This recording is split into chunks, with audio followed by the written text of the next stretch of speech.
Hello and welcome to Module 2. Yes, I said Module 2. Good work last week. Let's get started in Module 2. For this week, you're going to continue that pursuit of finding and securing your internship. This week, you're going to investigate and research possible internships.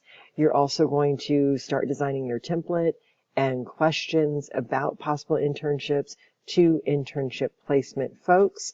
You're also going to start learning about human-centered design. So a lot happening this week. So you have a couple of assignments. So again, part 3 and 4 for selecting your internship. You're starting your first HCD activity with what is human-centered design. You're also going to develop a portfolio, and then you have a community building in Yellow Dig. So take a moment to review the objectives, read the overview. Also, the video that I'm creating right now will land right here, so you'll see it here shortly. I'll also put the timestamps below, so that way you guys will be able to jump to the different areas to look at the different assignments and learn about more of what you're going to be doing this week. Also, if you remember Amy Marcos, there is another slide here that walks through her portfolio or her video for this class as well, or for this module. So if you want to listen to her, if you're like, you listen to me, you listen to her, and you're like, all right, I've got it now, it's up to you. Again, she included timestamps as well. So let's dive into this. We ready? So I'm going to click the next button, and we're going to jump in a little bit more. So first up is your portfolio. So portfolio is pretty cool because you're going to start the portfolio in this class. You'll continue to use this portfolio through this course, through 484 and 498. So you'll use it for the next year and a half in working in this course. So if you notice, the portfolio, we always suggest Google Sites just because it's simple, it's easy to use. We added a tutorial here to kind of help you work through it. You could use another tool, but for all the students that have participated in this course, they've been very successful using Google Sites. So you're going to create several pages. If you're not sure how to do it, again, take a look at this link. We can walk through it together. Again, you probably learned how to create a portfolio in EDT 180, which was the tech course, or if you're coming in from a community college or another junior college, you probably learned an intro tech course. So you're going to create these different pages, and throughout this course, we're going to add things to these pages. You're also, as you keep going through the internship, you're going to learn more about each one of these topics, and there will be sub-pages of those pages you're going through this. So if you want to see a sample, there's a sample right here. This is Amy's, so feel free to check it out, look at it. She does a great job giving you an overview of what's happening and what should be in your portfolio. So when you're ready to submit, make sure you share it. This is really important that you share it before you submit it, so that way we can see it. If you share it with anyone in the world can view it, then that way we'll be able to see it. So what you're going to do is you're going to copy the URL, and you paste that into the assignment area. And these are some of the things that we're going to be grading you by. You're looking at your portfolio design. You're going to look at the page creation, the about me, and your professionalism. So let's keep moving. So next you have what is human-centered design. Now, in this course, we use a lot of templates. We use a lot of slide decks and Google Docs to kind of help walk you through the different areas of this particular course. So for this one, you'll see that there's a slide deck sitting here. And as you click into it, I would always say just go ahead and click on the template, because the template's going to open and give you your own copy, and you're going to see that. So for this course, for all the human-centered design pieces, you'll have a template that looks like this. It follows the same structure throughout, but they're designed to give you kind of that overview. And also, you're going to put this into your portfolio so you can refer back to it when you're in other courses. So keep that in mind. It's here for you to use, here for you to work with in this course, but you're also going to use it in the next 2 courses. So as we keep moving, so if I click this one, it would open this page right here. This is the template that you're going to have. You're going to add your name to it. This becomes your very own template. If my video box wasn't in the way, we're going to move me over here for a moment, and then we'll move me back. But as I click into this, I'm going to click the next page so you can see it. So your readings are right here. So when you click this one, it's going to open this reading. So here's reading number 1 right here. So you'll walk through it. All of the readings are contained within the template. You don't have to buy a book. You can, if you like this particular human-centered design, if you're interested in learning more, there is a book. The book is also electronic. So as you're using this one, know that these are links. So click into those. There's different information here that you're going to use for this assignment. This is also your second reading right here. So you don't have to subscribe. I'm going to close this one.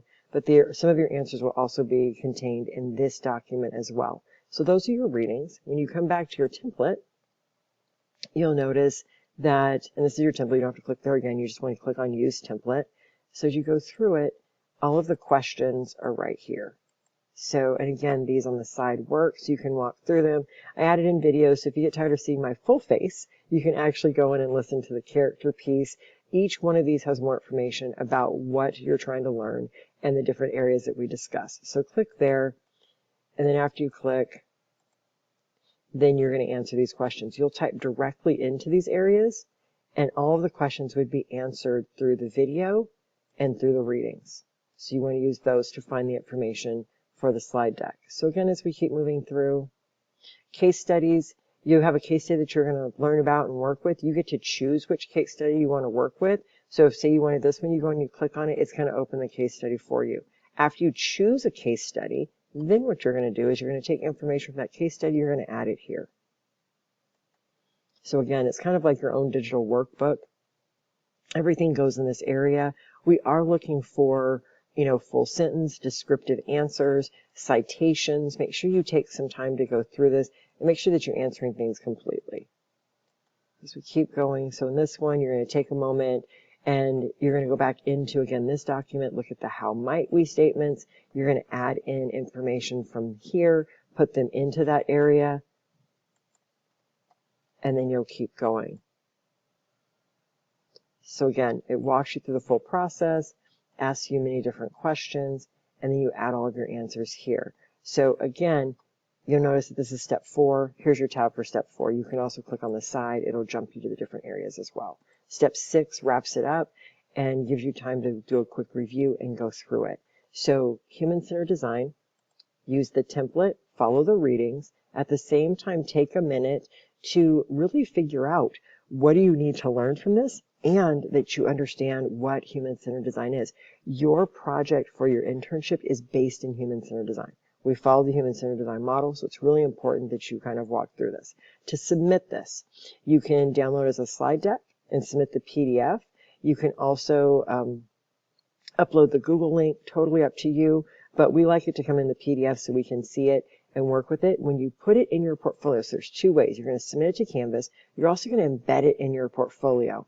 And when you embed in your portfolio, you're going to embed the slide deck into your portfolio. That's why we like Google, because it's a Google product. It all moves together. So again, 2 ways. We will do portfolio checks later in the semester. So make sure that you have put it into your portfolio as well as added it into the assignment area as a PDF.